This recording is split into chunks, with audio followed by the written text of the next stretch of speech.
네, 이번엔 일본 현지 분위기도 확인해 보도록 하겠습니다. 정영효 일본 도쿄 특파원 연결되어 있습니다. 전일 마감한 일본 증시, 이 뉴욕 증시의 급락세에 영향을 받는 모습이었는데 특징적인 부분 짚어주시죠. 네, 도쿄 증시가 맥을 못 추고 있습니다. 27일 도쿄 증시에서 니케이 225 지수는 전날보다 1.17% 내린 26,386.63으로 거래를 마쳤습니다. 지난 12일 이후 2주 만에 최저치입니다. 전날 미국 증시가 폭락한 영향을 그대로 받았습니다. 중국의 도시 봉쇄가 확대될 가능성이 높아지면서 글로벌 경기가 악화되고 공급망이 또다시 심각한 정체를 맞을 것이라는 우려도 지수를 끌어내렸습니다. 한때 낙폭이 2%를 넘기기도 했는데 오후 들어 1% 초반대까지 줄어들었습니다.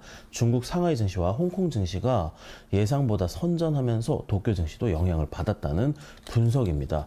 이달 4일부터 도쿄 증시 일부 시장이 프라임 시장으로 재편이 됐는데요. 이날 프라임 시장 매매 대금은 3조 9,994억 엔으로 재편 이후 최대 규모를 기록했습니다. 주가가 내린 종목이 1,198개로 70%를 차지했습니다. 환학이 5.7% 하락했고요. 도쿄 일렉트론과 도요타 등 대표 제조업체들의 주가도 각각 1.5%, 0.7% 밀렸습니다. 그리고 투자의 귀재 워런 버핏이 일본에서도 활약한 소식이 들려오던데요. 어떤 기업에 투자를 했고 이렇게 성과를 거둘 수 있었던 게 바로 투자 기술 덕분인지 아니면 또 기업의 성장성 때문인지도 궁금합니다. 네, 주가란 결국 기업의 성장성을 반영하는 것이니까요. 투자 성과가 좋다는 건 기업의 성장성을 미리 내다볼 수 있는 투자 기술이 있다는 거겠죠.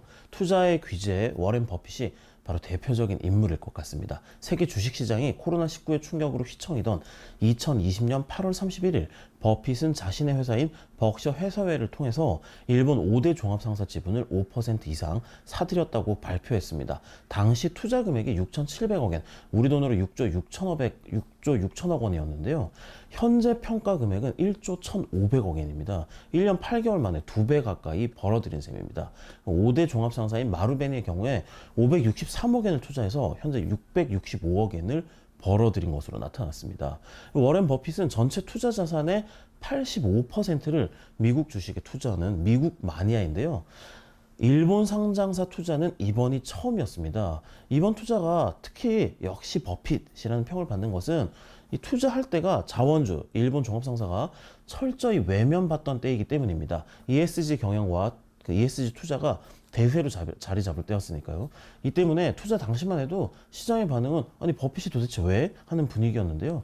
원자재 가격이 급등하면서 상사주의 주가가 사상 최고치를 달리자 버핏은 역시 버핏이라는 평가가 나오고 있습니다. 지금까지 도쿄에서 한국경제신문 정효였습니다.